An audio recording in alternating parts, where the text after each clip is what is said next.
Hello friends, good morning. Welcome to our channel Target with Lalan Sharma.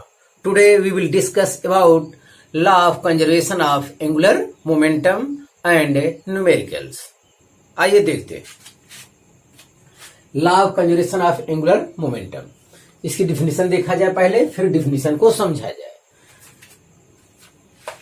If the resultant external torque acting on a system is zero, then the total angular momentum of the system remains constant. तो इस definition को आगे समझा जाए। Newton second law का अध्ययन हम लोग करेंगे, स्टडी करेंगे for linear motion, for rotational motion. तो हमें तो पढ़ना है रोटेशनल मोशन, लेकिन हम लोग पहले लीनियर मोशन का स्टडी करेंगे, फिर एनालॉजी के आधार पर रोटेशनल मोशन हमारे लिए आसान हो जाएगा। Yes, Newton second law for linear motion, इसके बारे में हम लोग जानते हैं कि rate of change of linear momentum is equal to applying external force. ये न्यूटन सेकेंड लॉ है और इसे यूं भी लिखा जाता है F external in vector form, ये dp upon dt। If F external is equal to 0, then d vector p upon dt is equal to 0।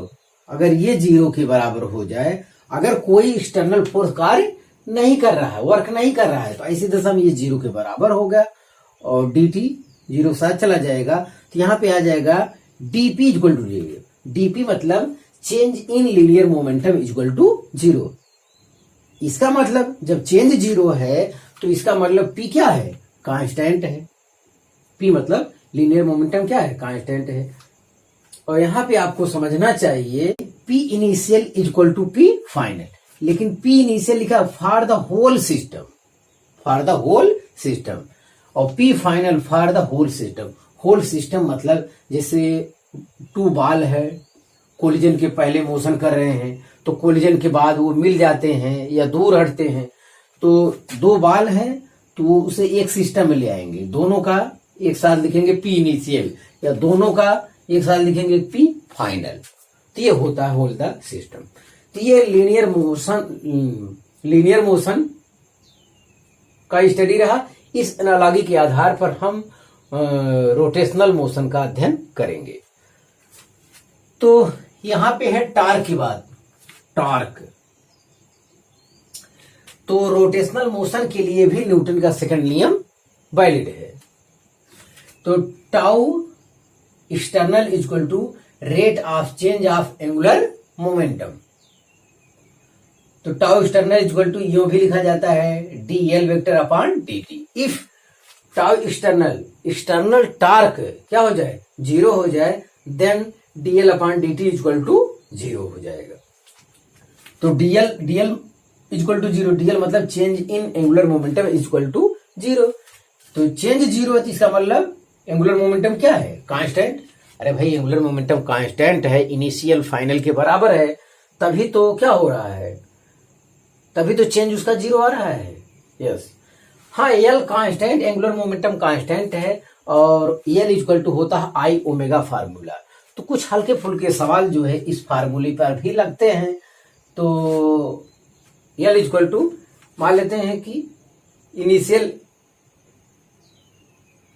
Moment of inertia I1 और इनिशियल एंगुलर वेलोसिटी ओमेगा 1 है, तो I1 omega 1 equal to I2 omega 2। ऐसा भी है, सवाल में कहीं जरूरत पड़ता है तो हम लोग इसका उपयोग करेंगे। L equal to I omega है, तो इसका मतलब आई ओमेगा बराबर कांस्टेंट। यहां क्या लिखेंगे? I omega equal to constant, I omega equal to constant. तो इसका मतलब I1 omega 1 equal to I2 omega 2। तो कुछ न्यूमेरिकल इससे सॉल्व होते हैं, ध्यान दिया जाए। अब एल कांस्टेंट है तो इसका मतलब होता है L initial, angular momentum initial equal to angular momentum final for the whole system. For the whole system का मतलब ये है कि जैसे ये डिस्क है, मान लेते हैं जैसे ये डिस्क है, ये रोटेट कर रहा है इस एक्सिस के अबाउट, और एक पार्टिकल या मास का यहाँ पे है और ये एम रेडियस आर, ये है। तो इसका angular momentum, initial angular momentum for the whole system, ये दोनों मिलके होल सिस्टम हो गया, यहां पे लिखना है। और angular momentum final for the whole system, final के लिए मान लेते हैं ये यहां के चिपक गया, ऐसा कोई सवाल है, यहां के चिपक गया। अब ये दोनों को एक साथ लेके यहाँ पे क्या लिखना होगा, फाइनल एंगुलर मोमेंटम। तो इस प्रकार से हम लोग प्रॉब्लम को सॉल्व करेंगे। हाँ, एक चीज और देखना है, ये यहाँ पे बार बार टार्क एक्सटर्नल इक्वल टू 0 कहा जा रहा है। इसका मतलब ये होता है कि इंटरनल में अगर कोई टार्क है तो वो एक दूसरे को क्या कर देते हैं, कैंसिल कर देते हैं। इतनी जानकारी में आपको होना चाहिए। हाँ, आगे देखा जाए, if torque about any axis is 0, अगर टार्क जो है किसी एक्सिस के अबाउट 0 है तो angular momentum of that axis is constant. तो जैसे कोई वेट लटक रहा है और एक्सिस ऑफ रोटेशन भी वही है, तो ऐसी दशा में क्या होगा, एंगुलर मोमेंटम कांस्टेंट होगा और टार्क क्या होता है उसका 0। तो कोई फोर्स ऐसा लगा है जैसे ग्रेविटेशनल फोर्स, तो और वो एक्सिस ऑफ रोटेशन से गुजर रहा है, तो उसका टार्क क्या होगा, 0 होगा। हाँ, इसके डायरेक्शन के बारे में समझ ली जाए, L vector will be change in that direction as that of torque. तो टार्क के डायरेक्शन में यल वर्क करता है, जिस दिशा में टार्क कार्य करेगा उसी दिशा में एंगुलर मोमेंटम में चेंज होगा। जिस दिशा में टार्क वर्क करेगा उसी दिशा में एंगुलर मोमेंटम में चेंज होगा। ये आपको हमें यहाँ पे बताना है। अब डिफिनेशन को दोबारा देख लिया जाए। If the resultant external torque acting on A system is 0, यही चीज कह रहा है, ये चीज लिखिए। If the resultant external torque acting on A system is 0, then the total angular momentum of the system, remains constant। हमेशा क्या रहता है, ये है फॉर द होल सिस्टम, यही लिख देना चाहिए, L equal to constant for the whole system. हाँ, तो ये रहा आपका डिफिनेशन। तो आप इसे कॉपी कर लीजिए। हाँ फ्रेंड्स, अब इसका प्रूफ देखा जाए, law of conservation of angular momentum का। तो प्रूफ में हम लोग जानते हैं L equal to I omega, इसका डेरिवेशन हो चुका है। सिमेट्री के केस में इसे वेक्टर फॉर्म में लिखा जा सकता है। इसका अब हम टाइम के रिस्पेक्ट में डिफरेंशिएट करेंगे। तो इसका डिफरेंशिएट करते हैं एंगुलर मोमेंटम का, तो ये हो जाएगा dl vector upon dt is equal to, I constant है बाहर ले लिए, ओमेगा का डी ओमेगा अपॉन dt लिखते हैं। ये dl वेक्टर अपॉन dt लिखे, ये I उतार लिए, ये है rate of change of angular velocity is called angular acceleration. तो ये हो गया। अब ये होता है टाउ इक्वल टू होता है आई अल्फा, तो यही है टाउ एक्सटर्नल। तो dl vector upon dt equal to tau external. Yes, तो ये चीज जो है इस एनालॉगी के आधार पर लीनियर मोशन में जो होता है वही सेम चीज रोटेशनल मोशन में भी होता है। लीनियर मोशन में भी ये रिलेशन है न्यूटन का second law, P equal to mv, P vector equal to mv vector. इसका t के रिस्पेक्ट में डिफरेंशिएट कर लिए, तो dp vector upon dt equal to m, dv vector upon dt हो गया, dv upon dt equal to ये हो गया एक्सेलरेशन, और F एक्सटर्नल इक्वल टू क्या होगा, ma होता है। यस,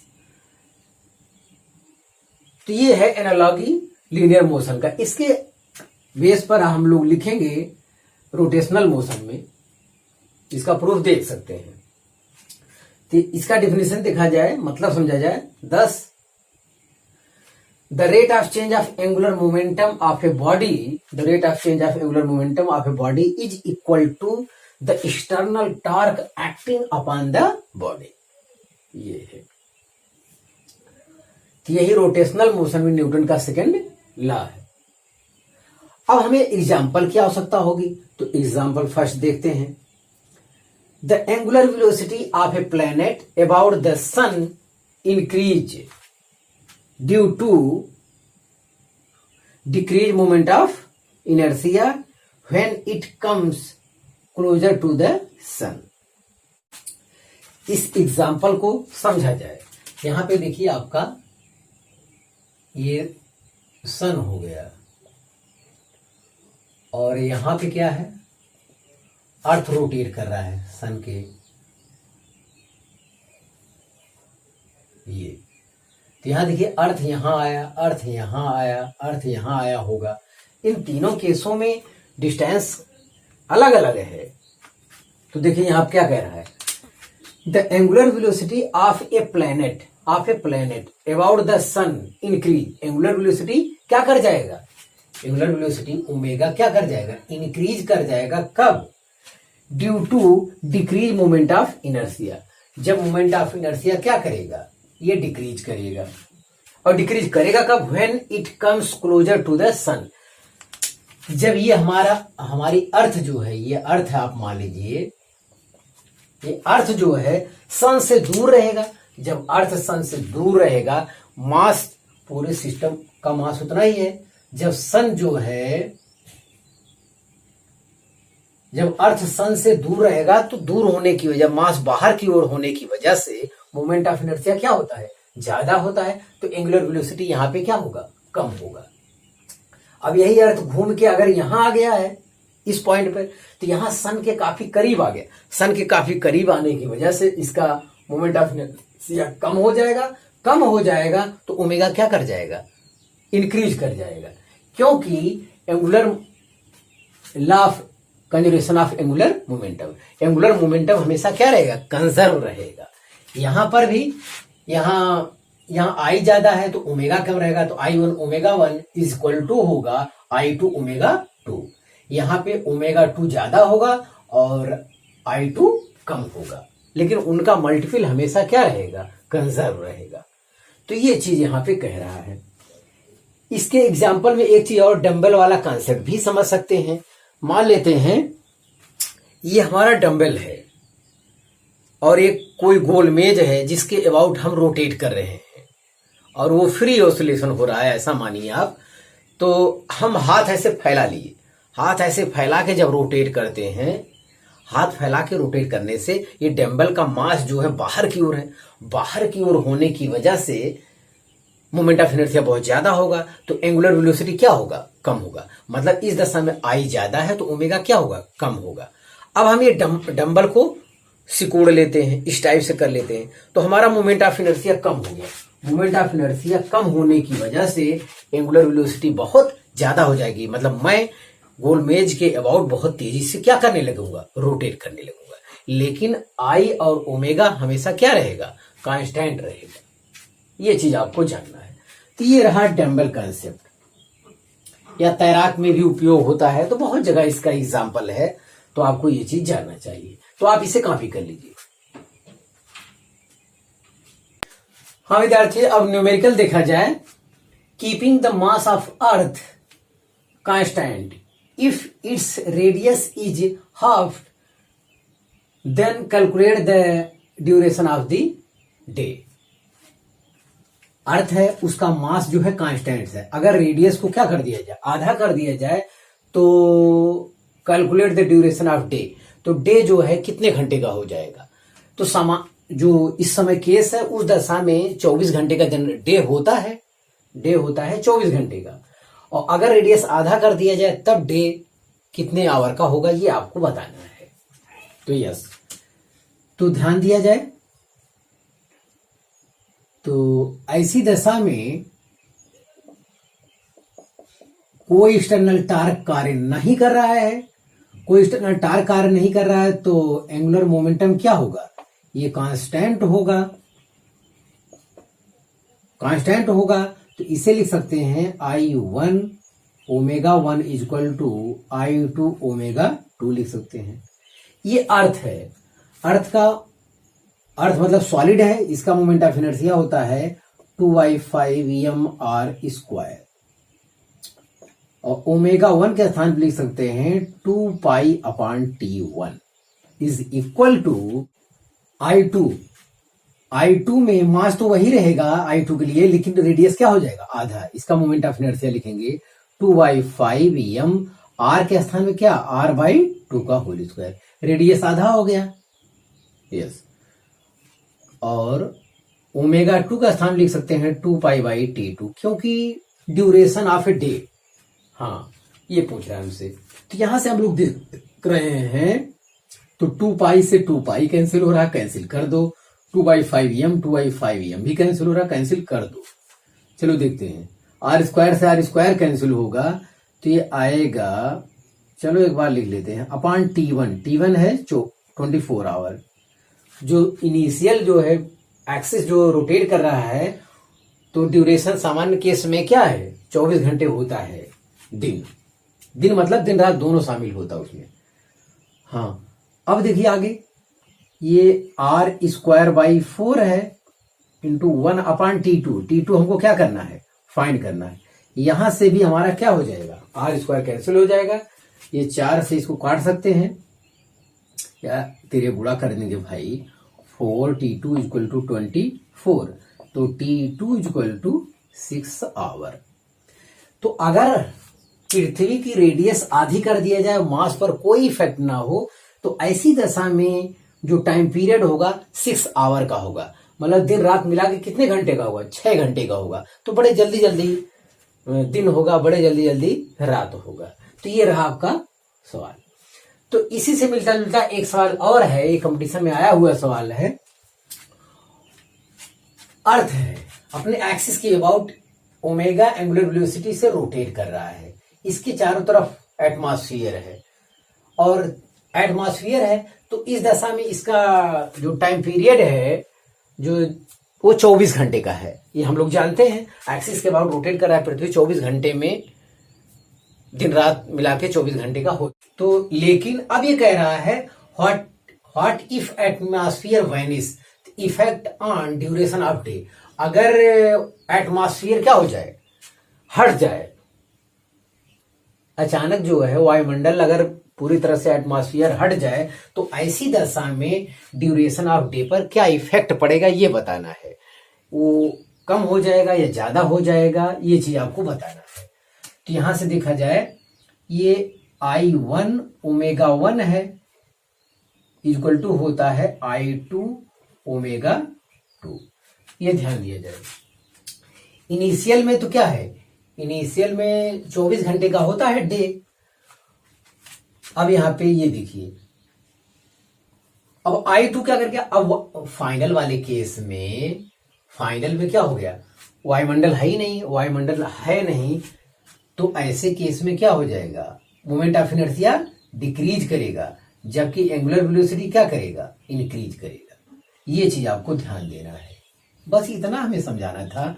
मोमेंट ऑफ इनर्शिया इतना है I1, और इनिशियल ये ओमेगा है, या ω1 इसे भी कह लीजिए, कोई दिक्कत नहीं है। तो ये हो गया इनिशियल, जब इसके चारों तरफ जो इसका टाइम पीरियड है वो 24 घंटे का है, 24 आवर।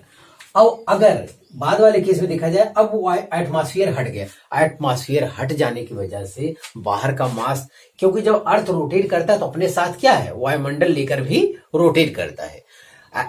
अर्थ जो रोटेट करता है तो उसके साथ उसको वायुमंडल का पूरा मास होता है उसके पास, तो मोमेंट ऑफ इनर्शिया ज्यादा आएगा। अब ये कह रहा है कि किसी कारण से वायुमंडल हट जाए, तो ऐसी दशा में केवल अर्थ अब रोटेट करेगा, लेकिन अर्थ मोमेंट ऑफ इनर्शिया डिक्रीज कर जाएगा। मोमेंट ऑफ इनर्शिया डिक्रीज कर जाएगा तो एंगुलर वेलोसिटी बढ़ जाएगा। एंगुलर वेलोसिटी बढ़ जाएगा मतलब दिन रात जो है वो T2 जो हो जाएगा लेस देन 24 आवर, जो दिन हो जाएगा वो कम घंटे का होगा, 24 घंटे से क्या होगा। तो ये कह रहा है effect on duration of day. Effect, क्या इफेक्ट पड़ेगा, तो जो डे होगा वो 24 घंटे से कम का होगा, अगर अचानक किसी कारण से वायुमंडल पूरी तरह से हट जाए तब। क्योंकि अर्थ जब चलता है तो अपने चारों ओर वायुमंडल को हमेशा लिए रहता है। यस, अचानक वायुमंडल हट जाएगा तो जाहिर है कि angular moment of inertia decrease कर जाएगा, तो एंगुलर वेलोसिटी इंक्रीज कर जाएगा। मतलब बड़ी तेजी से एक्सिस के अबाउट रोटेट करने लगेगा, तो जाहिर है कि दिन रात जल्दी जल्दी होने लगेगा, टाइम पीरियड 24 घंटे के बजाय और कम हो जाएगा। इफेक्ट पूछ रहा था, तो आप इसे कॉपी कर लीजिए। हाँ विद्यार्थी, तीसरा न्यूमेरिकल देखा जाए। तीसरा न्यूमेरिकल हमसे कह रहा है फाइंड फाइनल एंगुलर वेलोसिटी। ध्यान दें, एक रॉड है, इसका मासियम लेंथ L है, ये यहां से हिंज है, फिक्स्ड है, मतलब इतना है, और एक बॉल है, यह मास का v नॉट वेलोसिटी से जाता है और यहां टकराता है और टकराकर चिपक जाता है। तो वो बताना फाइनल एंगुलर वेलोसिटी। और इसका मतलब ये इनिशियल एंगुलर वेलोसिटी क्या है, 0 है। यहां पे अभी क्या है, इनिशियल एंगुलर वेलोसिटी इसका 0 है। तो इस दशा में इस पर कोई नेट टॉर्क नहीं लग रहा है, टाउ एक्सटर्नल टॉर्क नहीं लग रहा है, टाउ एक्सटर्नल नहीं लग रहा है। और एक फोर्स mg कार्य करेगा, तो वो भी एक्सिस ऑफ रोटेशन से गुजर रहा है। तो L इनिशियल, इसका मतलब क्या हो जाएगा, L इनिशियल इक्वल टू क्या, L फाइनल हो जाएगा। हाँ, यहां पे देखा जाए एंगुलर मोमेंटम, तो अब angular momentum initial for whole system, तो ये तो मोशन कर रहा है इनिशियल में और ये रेस्ट पे है, तो इसका हो जाएगा m v not, r perpendicular होता है, तो r परपेंडिकुलर का स्थान पे यहाँ पे L लिया जाएगा। यहां से जा टक्कर ये r जिस एक्सिस के अबाउट हम देखिए रोटेट कर रहा है, वहां से दूरी कितना है, r परपेंडिकुलर हमारा L है, और ये तो रेस्ट पे है, तो 0 लिखा जाएगा। और final angular momentum for the whole system, अब यहां आके ये टक्कर मार के चिपक गया, तो अब इसका मोमेंट ऑफ इनर्शिया बदल जाएगा। अरे भाई, ये यहां के चिपक गया, तो रॉड का इस एक्सिस के अबाउट मोमेंट ऑफ इनर्शिया होता है mL²/3 प्लस, अब ये मास यहां के चिपक गया, तो बाहर जब मास बढ़ जाता है तो मोमेंट ऑफ इनर्शिया बढ़ जाता है, तो होता है mR², तो ये हो जाएगा mL², और ये फाइनल एंगुलर वेलोसिटी हो जाएगी।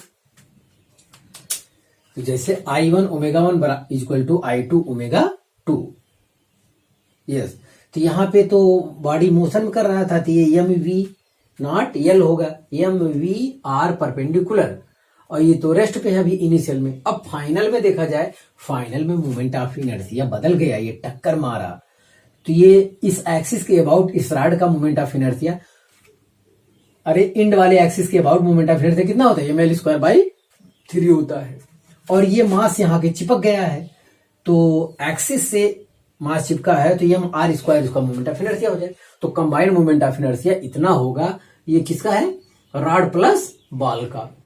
तो omega final equal to m,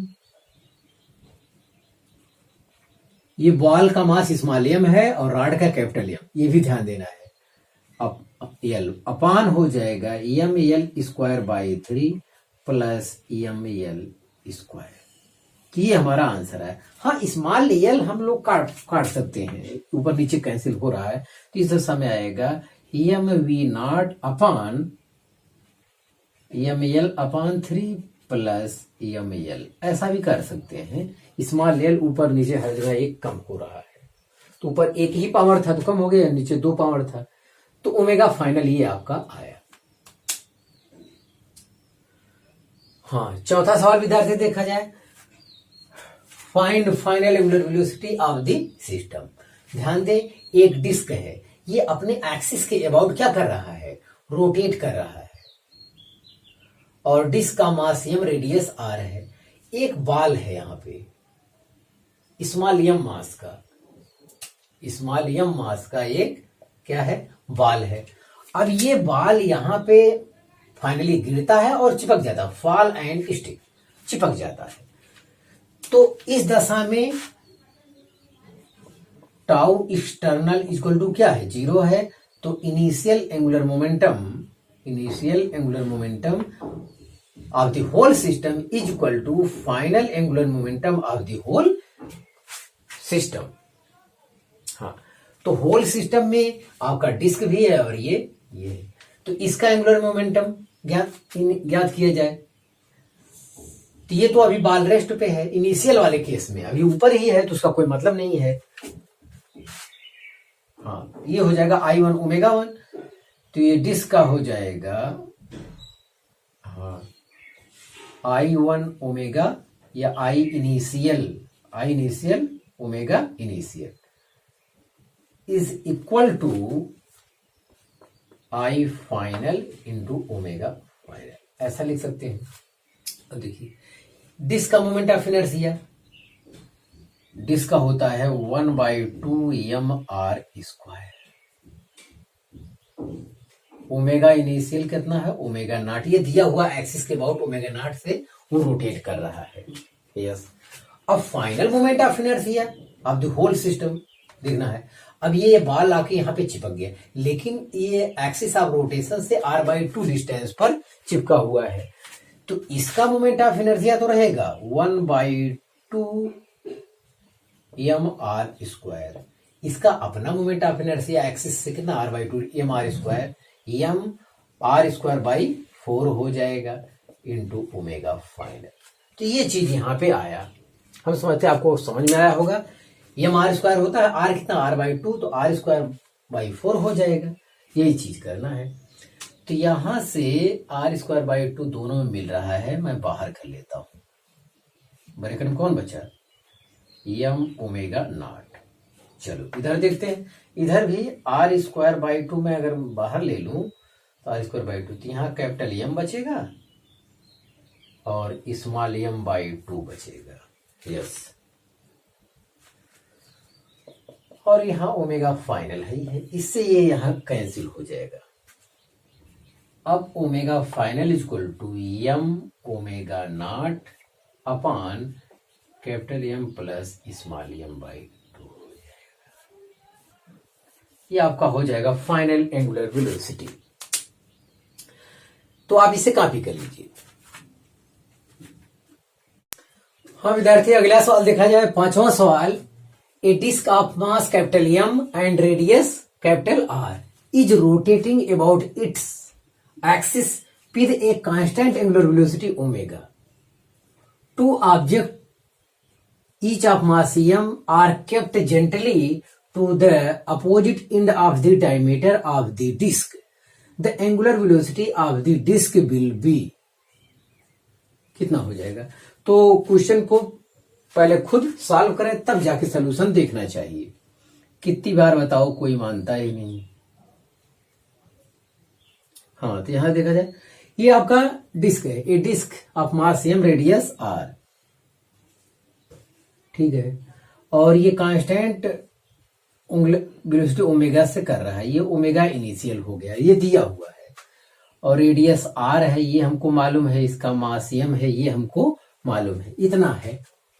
अब वो कह रहा है two object each of mass M kept gently to the opposite end of the diameter. तो यहाँ पे दो मास रख दिए गए हैं, स्मॉल m, इसका मास कितना है, स्मॉल m है, ये बाद का केस है। तो डिस्क के डायमीटर के दोनों एंड पर यहाँ पे मास रखा हुआ है। अब फाइनल एंगुलर वेलोसिटी आपसे पूछ रहा है, the angular velocity of the disc will be, क्या होगा। तो इस पे कोई नेट टार्क लग नहीं रहा है, net tau external equal to क्या है, 0 है, तो क्या होगा, एंगुलर मोमेंटम कांस्टेंट होगा। चलिए ठीक है, तो ऐसी दशा में I1 ओमेगा 1 इक्वल टू क्या लगा देंगे, I2 ओमेगा 2। बस यही देखना है हमको। तो I1 हमारा है, ये है डिस्क है, डिस्क है तो I1 होता है 1/2 mr²। ओमेगा इनिशियल या ओमेगा 1 दिया है, कितना, ओमेगा ही दिया है, ये रख देते हैं। I2 ये हाँ होल सिस्टम लिया जाता है, angular momentum for whole system. तो होल सिस्टम में अब की बार देखें क्या, अब की बार मास चिपक गया है, तो अब की मोमेंट ऑफ इनर्शिया बदल जाएगा। तो ये डिस्क का होता है 1/2 mr²। अब दो मास हैं, इधर भी mr² प्लस इधर भी mr², तो mr²। ध्यान दें ये स्मॉल एम रहेगा और डिस्क का मास कैपिटल एम, और ओमेगा 2 आपका ये है, ये पूछा गया है। इसी को सरल करना है, तो सरल करते हैं। तो मैं समझता हूं आर स्क्वायर बाई नो तो यहां देखें आर स्क्वायर बाई 2 कर दीजिए, तो आएगा capital M omega equal to, यहां पे एलसीएम ले लेंगे, तो आर स्क्वायर बाई 2 कॉमन लेंगे तो एलसीएम ले लेंगे भाई, तो ये हो जाएगा 4mr स्क्वायर, तो हो जाएगा capital M plus 4m into omega 2। जिनको ये बात नहीं समझ में आ रहा है तो ये 2 एलसीएम ले लेंगे, तो एम आर स्क्वायर ऊपर आएगा धन 4mr स्क्वायर, तो 2 नीचे वाला आर स्क्वायर ऊपर कॉमन ले लेंगे, ये चेहरा मिलेगा। तो यहां से हम लोग क्या कर सकते हैं, कैंसिल कर सकते हैं, तो ओमेगा 2 आएगा capital M omega upon capital M plus 4m, ये आएगा। अब ये है capital M plus 4 omega, option A is correct. तो यहां से ये सफाई से सॉल्व हो गया। इसी से मिलता जुलता सवाल ये है, अब की बार डिस्क के स्थान पे क्या दिया है, रिंग। देखें अब की बार ए थिन सर्कुलर रिंग, इसको आपको तुरंत सॉल्व कर लेना चाहिए। A thin circular ring of mass capital M and radius small r is rotating about its axis with a constant angular velocity omega. Angular velocity हम नहीं लिखे, ज्यादा लंबाई हो रहा था। 4 object each of mass small m are kept gently to the opposite end of the 2 perpendicular diameters of the ring. The angular velocity of the ring will be. तो same यही सवाल है, ये हमारा रिंग है और ये जो है इनिशियल एंगुलर वेलोसिटी फिर क्या है, ओमेगा है। ये ओमेगा से रोटेट कर रहा है, इसका मास अब की बार स्मॉल आर, इसका रेडियस स्मॉल आर दिया है और मास कैपिटल एम है, हाँ मास कैपिटल एम है। अब की बार जो है, अब की बार 4 object each of mass M, देखिए एक मास यहां रखा है, एक मास यहां, तो एम 2 परपेंडिकुलर डायमीटर पे, एक इस पे है एक इस पे परपेंडिकुलर, यहां पे मास एम, यहां पे 4 रख दिया गया है, बस इतनी फर्क है और कोई दिक्कत नहीं है। फिर पुराना वाला केस है, तो टाउ एक्सटर्नल टॉर्क 0 लग रहा है, तो ऐसी दशा में I1 ओमेगा 1 इक्वल टू क्या हो जाएगा, I2 ओमेगा 2, ये कंसेप्ट होता है। तो यहां पे हम लोग शुरू करते हैं। ये है की बार है रिंग, I1 के स्थान पर m r square into omega equal to I2, whole system का I2 लेना है, तो ये हो जाएगा m r square plus 4mr square into omega 2। तो ये चीज यहां से आपको ध्यान देना चाहिए। तो आर स्क्वायर ये कॉमन लेंगे तो कट जाएगा, तो यहाँ capital M omega equal to बच रहा है capital M plus 4 small M into omega 2। तो omega 2 equal to capital M omega upon capital M plus 4 small M, ये चीज है। तो सेम वही चीज है। अब की बार 4 पार्टिकल है परपेंडिकुलर पे, ये स्मॉल आर डिस्टेंस पे, तो 4mr स्क्वायर हो जाएगा। तो ये ऑप्शन होगा बी, ऑप्शन बी करेक्ट है, यहां पे देख लीजिए। यस, तो आप इसे कॉपी कर लीजिए। हाँ विद्यार्थी, आज बस इतना ही। आप मेहनत से पढ़ाई करते रहें। All the very best.